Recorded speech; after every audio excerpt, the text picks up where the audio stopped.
The Kansas-Missouri border was a volatile powder keg ready to explode. This was not a war, but a massacre that claimed 5 innocent lives. When the smoke cleared, 5 men lay dead. 5 were gravely wounded, while 1 managed to escape unscathed. This event vividly reflects the human cost of slavery's ideological divide. The aftermath would resonate in the hearts and minds of people for years to come. We'll discuss the victims' terror and the event's impact on the impending Civil War. This is a journey into the heart of America's turbulent past, a voyage that we embark upon with the hope of learning from our history, so as not to repeat it. The Kansas-Nebraska Act of 1854 made Kansas a territory whose people would decide whether it was admitted to the Union as a slave or free state. This set off a rivalry with pro-slavery supporters from bordering Missouri. The conflict escalated into the violence known as Bleeding Kansas.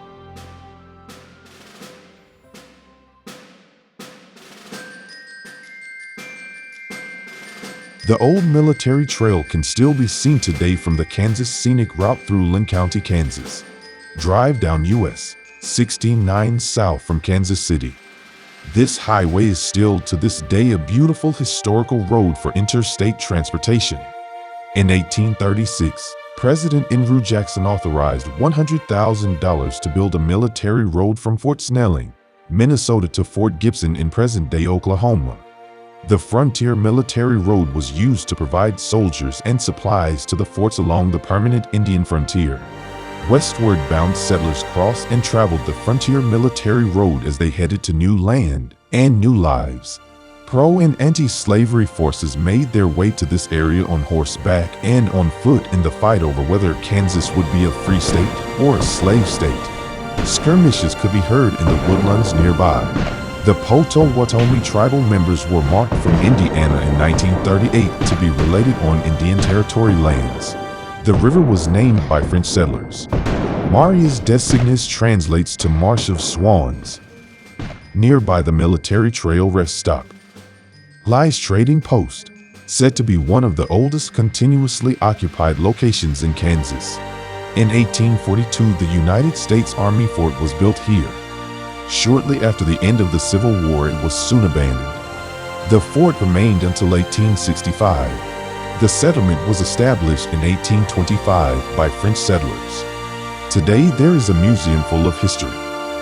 On May 19th in 1858, Charles Hamilton and about 30 Missourians captured 11 Free State men. He marched them up to the hill about 4 miles northeast of Trading Post. This location is now a Kansas State historical site. A nation at odds.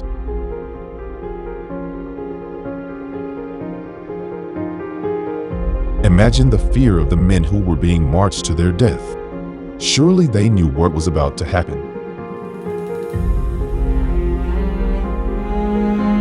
Missouri lies 1,200 feet east of this site, where Hamilton and his party forced the men to march to the ravine.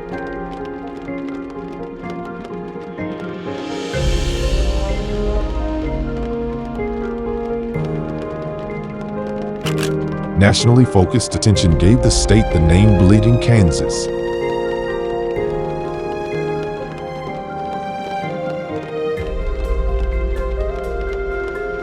John Brown rose as a national figure while in the Kansas Territory. He was willing to fight with violence to end slavery. Charles Hamilton was looking to settle an old score and find any free staters he could.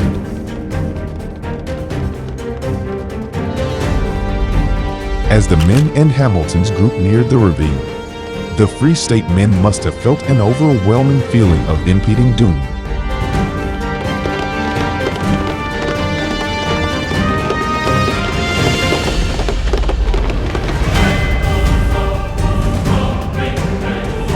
Hamilton ordered his men to force the 11 Free Staters to stand at the bottom of this ravine.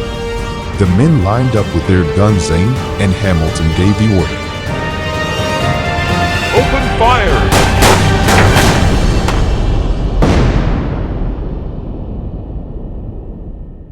5 men perished, 5 were badly injured, and 1 managed to fake his death. escaping after Hamilton and his crew rode their horses back toward Missouri. The wife of a Reverend B.L. Reed, she had followed the Hamilton group and the kidnapped men. She asked Hamilton what they had done with her husband. She later discovered the victims in the ravine. Her husband shouted for her to get some help quickly. The nation's newspapers labeled the Hamilton men as fiends and monsters. The nation was outraged. A few weeks after the massacre, John Brown came and built a fort on the hill. A house was built by John and Company. Later, the property was sold to Mr. Charles Hatzel. Hatzel then built the fortified stone house. This is the Hatzel House, built by Charles Hatzel. John Brown built a small fort here. When John left the area, Charles bought the land and built this fortified stone house.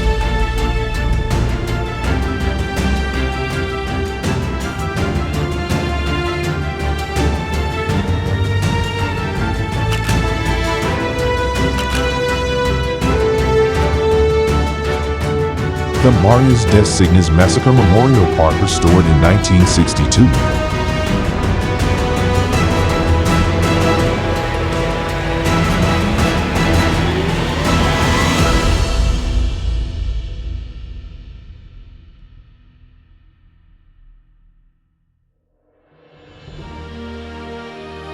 After the war had come to an end, the memories and lessons that had been learned were memorialized. Back at Trading Post, a monument was erected in 1888. The victims' names are written on this memorial spire. Reverend B.L. Reed, John F. Campbell, William Colfitzer, Michael Robertson, Patrick Ross, William Haregrove, Asa Haregrove, Charles Snyder, William A. Stillwell, Amos Hall, and Austin Hall. Many of these family names can be found in this cemetery. Perhaps they are relatives to the fallen martyrs.